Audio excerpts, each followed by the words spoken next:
Now the equilibrium constant is related to the chemical equation, and so we're going to kind of talk about the ratio and how that works.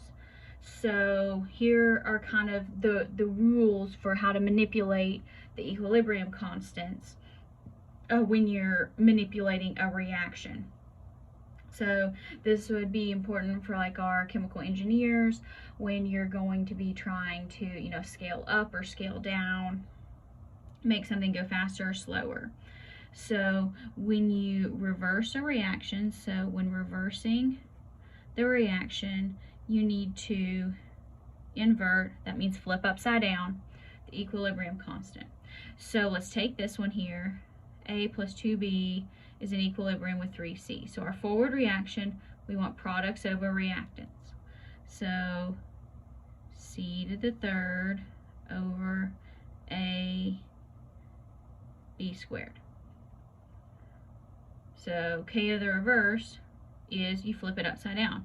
This is also not that hard because it makes you can either remember to flip it upside down, or you can say, okay, our reactants become products, our products become reactants. So A B squared C to the third. So they're just inverses of each other. Now, if you multiply the coefficients in the equation, you need to raise the equilibrium constant by the same factor. So remember, coefficients become exponents. So that means if we're going to multiply this, our forward reaction becomes C to the 3 times N, A to the 1 times N, B to the 2 times N, or using your laws of exponents, you can say your regular equilibrium constant, or sorry, C to the third, A not squared, B squared, all of that raised to the factor, which equals equilibrium constant of your forward raised to that. So that's kind of the derivation or the proof of that, if you like that. So next, if you add 2 or more individual equations to obtain an overall equation, then you multiply the equilibrium constants by each other to obtain the overall. So here, if we go from A to 2B, remember now we're writing our equilibrium constants according to the forward reaction unless it specifically says something different. So we always write them in the forward direction. So here we have B squared over A. Now, K2 would be C cubed over B squared. And here K prime, this is K prime here, this represents our final reaction here, because see, look, these cancel out. So we should get C to the third over A. So here, if you want to, you would multiply these. This is what we're going to get, and here's the proof that we're going to do. So we have B squared over A times, because it says we got to multiply our equilibrium coefficients. So, oh, that's a B.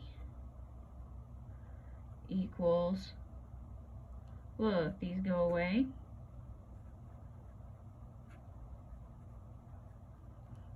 That's why it works. So those are the 3 rules. So let's actually try this in practice. So here, chemical equation, and we're given an equilibrium constant. This is going to be something, just kind of get used to seeing this. You're going to have equation and a K. Let's calculate the equilibrium constant for this reaction at this new reaction, same temperature.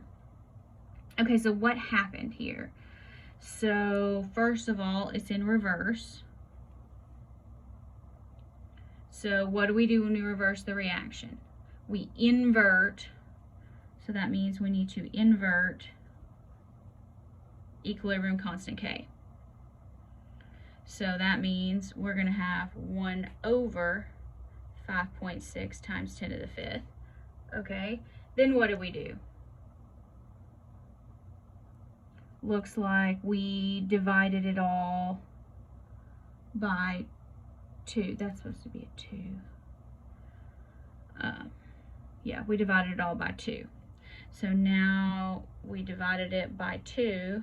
So that means we need to raise K to the 1/2 power. So we're going to have this here to the 1/2.